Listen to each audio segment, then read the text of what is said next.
আমি লালটুক চাইছি মানে ফাইনাল যে ভোটার লিস্ট সেই ভোটার লিস্ট কিন্তু আমি দিয়ে রেখেছি।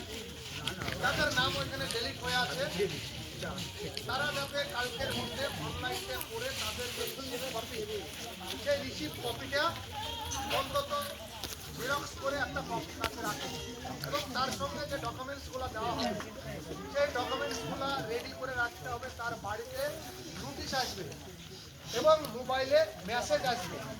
আপনি যে নাম্বারটা দিয়ে রাখছেন যে অনলাইন করছেন সেই নাম্বারে মেসেজ আসবে যে আপনার ব্যাংকে যে হিয়ারিং হবে কোথায় হিয়ারিং হবে কটার সময় হিয়ারিং হবে। অনেকে হয়তো আপনারা জানেন না,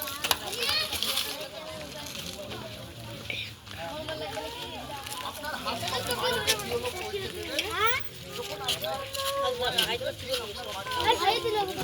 যখন আপনার অনলাইন যে রিসিভ করেছেন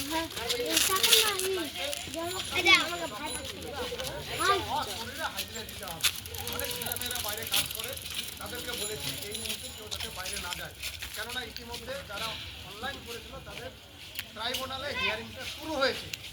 তাদের হিয়ারিং কিন্তু শুরু হয়েছে আগে পরে আমাদের হিয়ারিংয়ের ডেটটা আসবে। তাহলে যারা বাইরে কাজ করে তারাকে এই কথাতে আপাতত বাইরে থাকতে হবে যতক্ষণ না তার হিয়ারিং হচ্ছে।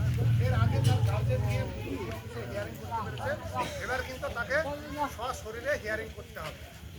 তাহলে এটা গেল একটা বিষয়, এই নিয়ে মানুষ জর্জরিত। আমরা মানুষের পাশে আছি, আমাদের দল সর্বদা মানুষের পাশে আছে। আমরা মনে করি যে বিশেষ করে আমরা যে দলটা যখন আমরা কংগ্রেসে যাই আমরা কিন্তু এইভাবে মিটিং করে আলাপ আলোচনার মধ্যে দলে যেতে। ভবিষ্যতে যদি আমরা কোনো দিকে যেতে হয় আলাপ আলোচনার মধ্যে যাব। সবার কাছে অনুরোধ করবো কেউ এড়িয়ে এলোমেলোভাবে একক শক্তি আর শক্তির মধ্যে আকাশ পাতাল পার্থক্য। আমরা যে ইউনাইটেড হয়ে আছি এই ইউনাইটেড হয়ে আমরা ঐক্যবদ্ধভাবে বিগত দিনে যেভাবে ছিলাম আগামী দিনেও সেভাবে থাকতে চাই এবং আমরা ঐক্যবদ্ধভাবে মমতা ব্যানার্জির হাতকে সুস্থ করার জন্য বিশেষ করে আমাদের ভগবান ব্লক কংগ্রেসের সমস্ত বুথের চাইতে বিশেষ করে 239 নম্বর বুথ বরাবর লিড কিন্তু বেশি পেয়েছে। আগামী যে 23 এপ্রিল নির্বাচন হবে আমরা আশাবাদী এবং আপনাদের সঙ্গে ঐক্যবদ্ধভাবে কাজে কাজ মিলিয়ে আগামী 23 তারিখ ঐক্যবদ্ধভাবে সর্বোচ্চ লিড আমরা দিব।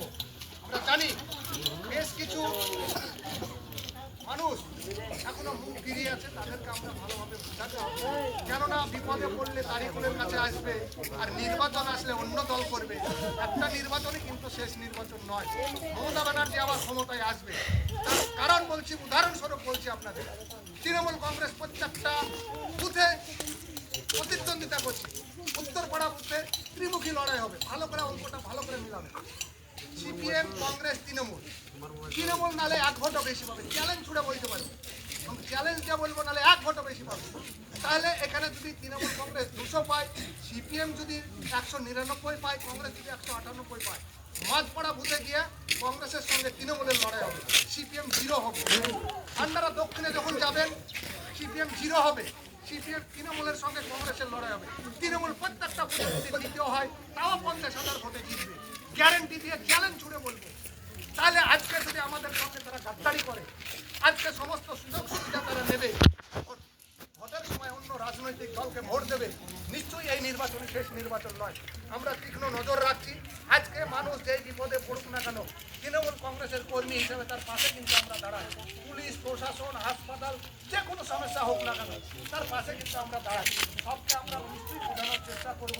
বিগত দিনে সিকিম করে এসেছি, আমরা ঐক্যবদ্ধভাবে তৃণমূল কংগ্রেস আজকের দিন আগামী দিনেও আমরা তৃণমূল কংগ্রেস মমতা ব্যানার্জি ক্ষমতায় আছে, রিয়াদ হোসেন সরকার আজকে রিয়াদ হোসেনের প্রচেষ্টায় আজকে তার উদ্যোগে এই যে লাইন আপনারা যে লাইনের বসে আছেন আজকে আপনি 2 নম্বর গোটা লাইন পেয়েছে। আজকে আমার নিজের চাহিদাতে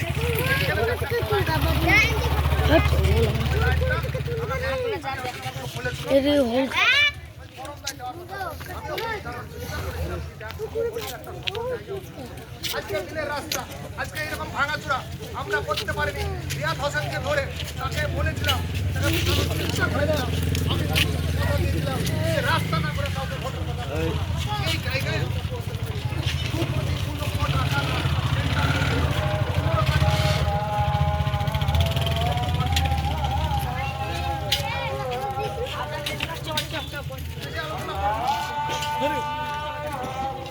ধরো